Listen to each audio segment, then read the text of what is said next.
এই ফচকা শোন। কি?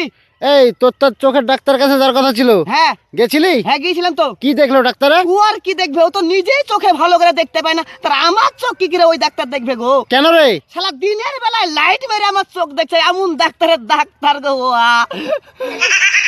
একটা বেশি প্রেম করা,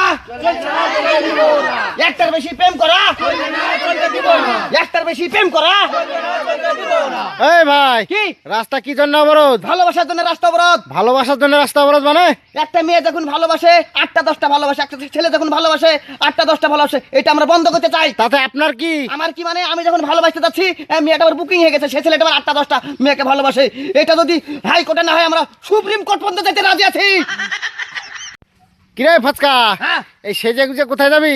ও বৃন্দাবন দেখতে যাবো গো। বৃন্দাবন দেখতে যাবি মানে? ও আমাকে তো আমার বাপ বললো যে মাঠে ধান কাটতে যায়, হ্যাঁ তো এবার আমি আবার ধান কাটতে যাইনি। হ্যাঁ বাপ আবার মাকে ফোন করেছে যে মা বলেছে তোমার ছেলে ধান কাটতে যায়নি। হ্যাঁ বাপ আবার মাকে বললো যে আচ্ছা ঠিক আছে তুই রেডি হয়ে থাকতে বলে আমার ছেলেকে। হ্যাঁ আইসে আমি ওকে বৃন্দাবন দেখাচ্ছি, ওই জন্য বাপ আসলে চলে যাবো বৃন্দাবন দেখতে।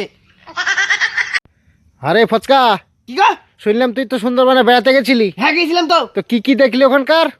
সে এক বাঘ আর বাঘিনীর কীর্তি দেখে আমার এখনো হাসি পাচ্ছে জানেন। হাসি পাচ্ছে? কি এমন জিনিস দেখেছিস রে তুই? বাঘ আর বাঘিনীতে কিস করবে কাছাকাছি এসেছে, হ্যাঁ কিস করার সময় বাঘিনী আবার এদিক ওদিক তাকাচ্ছে। বাঘ তখন জিজ্ঞেস করছে কি এদিক ওদিক দেখছো? বাঘিনী বলছে ডিসকভারি চ্যানেলের লোক যা হারামি এখানে আছে কি তাই দেখছি, নাহলে আমাদের কিস করার ছবি যদি আবার টিভিতে ছাড়ে। এই ফচকা শোন, কি গা? এই তোকে বেশিরভাগ দেখতে পাওয়া যায় তুই বিনা নিমন্ত্রণে লোকের বাড়িতে খানা খেয়ে বেড়াস, তা আবার মেয়ে ছেলেদের বিয়েতে। তোর লজ্জা লাগে না? না তোকে কেউ কিছু বলে না? আমার আবার লজ্জা। আর যখন খানা খাইতে যাই তখন আমি ভেবে চিন্তে যাই, খানা খাইতে যাই তখন মেয়ের পক্ষের লোকে ভাবে যে এটা মনে হয় ছেলের পক্ষের লোক, ছেলের পক্ষের লোকের আবার ভাবে যে এটা বোধহয় মেয়ের পক্ষের লোক। খেয়ে দিয়ে বেরকে পড়ি। স্যার আপনাকে আজ একটা পুরো 1 ইঞ্চি প্রশ্ন করবো। করবো? বলুন তো পৃথিবীতে এমন একটা শিল্পী আছে যে তার গান শুনে আমরা হাততালি না দিয়ে থাকতে পারি না? এমন শিল্পীর নাম কে রে? কিশোর কুমার? না না কুমার শানু? না মোহাম্মদ রফি? না মোহাম্মদ আজিজ? না উদিত নারায়ণ? না, তাহলে লতা মঙ্গেশকর হবে। তাও হয়নি।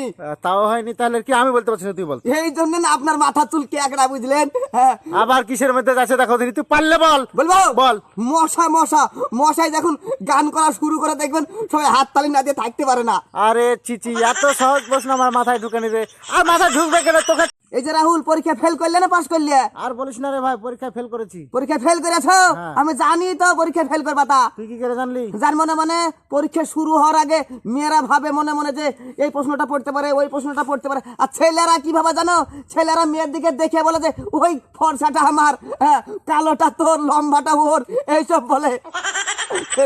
আরে ফচকা, হ্যাঁ আর একদিন জাব্বারের বাড়িতে রাজমিস্ত্রি কাজ করলি, ওই প্লেয়ারটা 3 ইঞ্চি বেকালে কি করে? হ্যাঁ ওটা আমার দোষ না, ওলুনের দোষ। অলুঙ্গের দোষ মানে? হ্যাঁ ওলুন বেকা ছিল ওই জন্য প্লেয়ার বেঁকে গেছে জানেন। তাহলে গাঁথনিটা বেকালে কি করে? ওটাও তো 3 ইঞ্চি বেকা। গাঁথনি? হ্যাঁ। ওটাও ঠিকাদারের দোষ। কেন ঠিকাদার দোষ কেন? আর ঠিকাদার আমাকে বেকা সুতো দিয়েছিল ওই জন্য গাঁথনি বেঁকে গেছে জানেন।